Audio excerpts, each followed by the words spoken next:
Welcome back to the Arise interview, where we speak to the newsmakers as well as ordinary people doing extraordinary things around the world and featuring the voices at the heart of the stories. I'm Charles Anyagolu. Now today we remember Colin Powell, the first African-American US Secretary of State, who died at the age of 84 from complications relating to coronavirus, and he'd been fully vaccinated. Mr. Powell served in several Republican administrations, and his leadership helped shape U.S. foreign policy. At the time when he was sworn in as the 65th American Secretary of State in 2001, he was the highest-ranking African-American to hold the post in any administration. In 2003, he made what is now regarded as a notorious speech at the United Nations, which paved the way for the U.S. to go to war in Iraq. Well, there was that and much else in Colin Powell's long service in public life. 4 decades. He served as America's top soldier, top diplomat, and top security advisor. Well, let's turn now to Ambassador Robin Renee Sanders, a former U.S. Korea diplomat who served as ambassador to Nigeria, Republic of Congo, and the West African Regional Organization ECOWAS, and who was sworn in by Colin Powell all those years ago. Ambassador Sanders is the recipient of 6 State Department awards, and she joins me now from Washington. Ambassador Sanders, thank you so much for joining us. We know you had to change your schedule a little bit in order to make out the time to talk to us, but we appreciate that very much. But it also tells us how much you revered the man Colin Powell. Tell us a bit about your reflection of the man and what you think will mark his legacy beyond the dramatic inflection point of the invasion of Iraq. I think that the thing for me that stands out for the former secretary is his leadership as a diplomat, his leadership certainly as a military officer, and certainly the fact that he was a very kind person. I think that for his time in the State Department, people also forget that he was also the first African-American national security advisor. And that bio note, I think it's left out a little bit, but it's very, very important to understand that first. He was that first before he became Secretary of State, because he also had the ability to set the strategic agenda for the United States. And I think one of the reasons maybe that we don't hear so much about that role is because he did such an excellent job at it, keeping the relationships around the world with the United States in a positive light during his time as NSA, as we say here, National Security Advisor. But he was also a very prolific thinker about the future. One of his biggest contributions, I think, to the diplomatic corps was really making sure that we were 21st century ready. Not only with our policies, but how we function as an institution, as a building. You mentioned that that he swore me in for my very first ambassadorship, but it was really like a family affair. That was the kind and warm person that he was. I'm looking at a picture every day of him holding my 95-year-old grandmother up as I signed my confirmation documents at the State Department for Congo. And so he was all of these things. He was a bigger-than-life personality. He was a strategic thinker, a security thinker, a top diplomat, one of the best that we've had. And I think that he's revered so much around Washington, around the country, because he was a man's person. And I mean by that is he was seen as a leader, but he never forgot the necessity of showing that he was also an everyday person. If you read his biography, he talks about his beginnings of his family from Jamaica. He talks about the need to make sure that you always connected with everybody that worked for you. And so he not only talked the talk, but he walked the walk. Well, absolutely. So the career soldier who reached the highest level of statesmanship, a man who grew up in the era of racial segregation, what do you think gave him the confidence to believe that there was no limit to personal achievement? And in one sense, that is a question for you as well, because you broke quite a lot of glass ceilings yourself. Well, I would call them cement ceilings, actually. They were tougher than glass. But I think that, if you have a solid family structure, if you have that confidence given to you from being a small child, he talks about that in his book. I have that in my life. All of the colleagues that are like me, we all have that in our background. You have that strong family structure. I grew up in an environment from a military father, actually. My father served as a career military officer for, I think, 28 years or so, but certainly all of my formative years was, lived on a U.S. military base. And so you have this structure and you have this confidence and you have this wherewithal that no one can tell you what you cannot do. And you live by that creed because you have that in your family structure. And I see it in the life of Colin Powell. I see it in myself. I see it in my other colleagues. I even see it in the life of Condoleezza Rice when you read her biography. And so it's really having that at a formative element in your life that it doesn't even faze you when you get older because you don't believe that anybody can tell you that you can't accomplish something.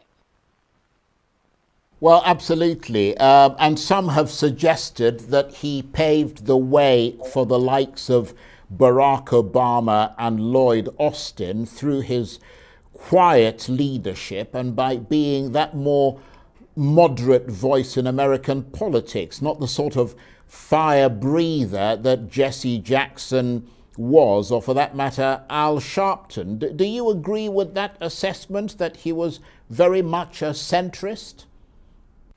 I think that I would like to think of him as more of a moderate than a centrist, and I think that's probably a debatable difference. But for me, the difference is, as a career civil servant like myself and like so many others, we pledge allegiance to the Constitution. I raise my hand just like the President of the United States does, and I take that exact same oath, and we all do that.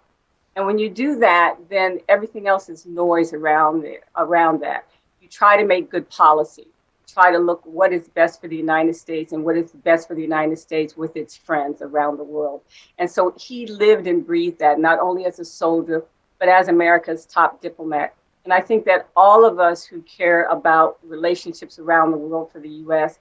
and also the U.S. itself, we tend to be, and it's hard to understand, very apolitical because it's really about the policy and the relationship.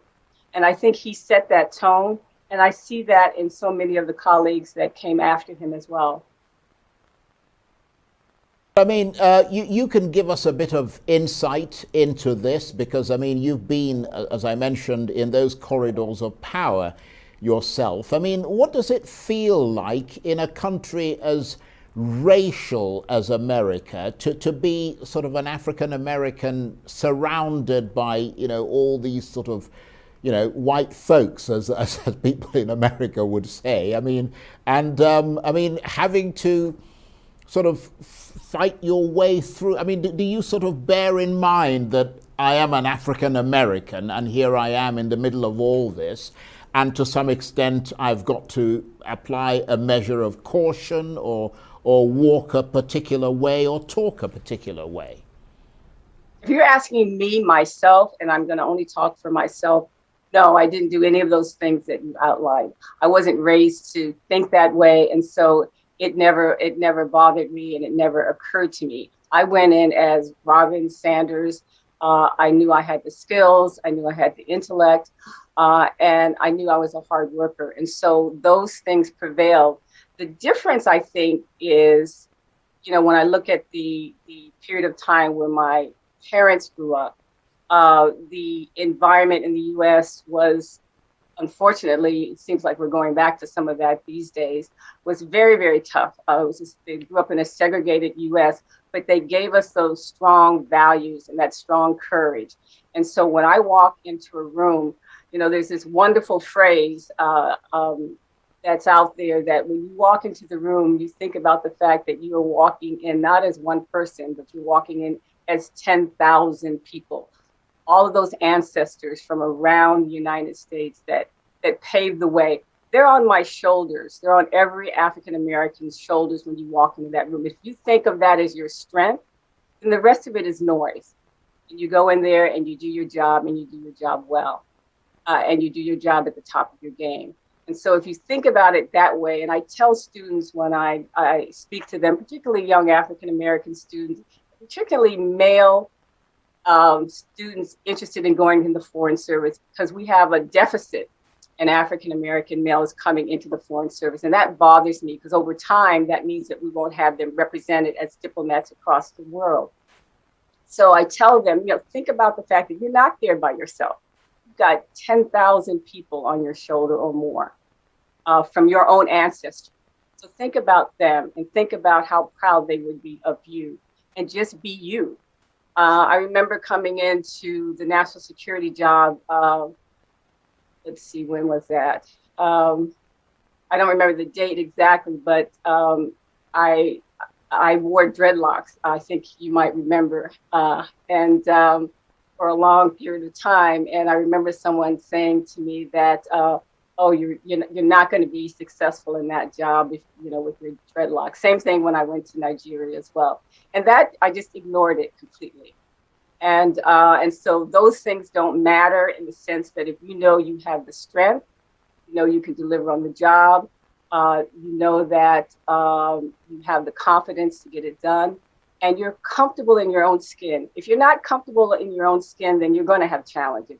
But I was always comfortable in my own skin, and that really is a tribute to my grandparents and to my parents. And I'm always grateful for that. And I'm always grateful for that strength that carried me forward.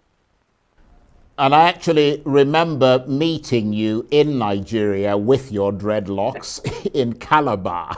So, yes. and you looked great, let's be clear. But we've got 30 seconds or so, because I know you've got to leave a little bit early. Leaving aside Colin Powell's color, would you agree with those who say that he was one of the greatest military and diplomatic figures in American history?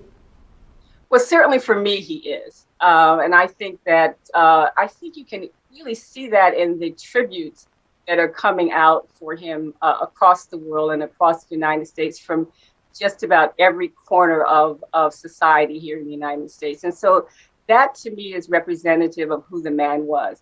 He believed in America as one. He believed that we were united and committed to good goals and good values, not only for our country, but around the world.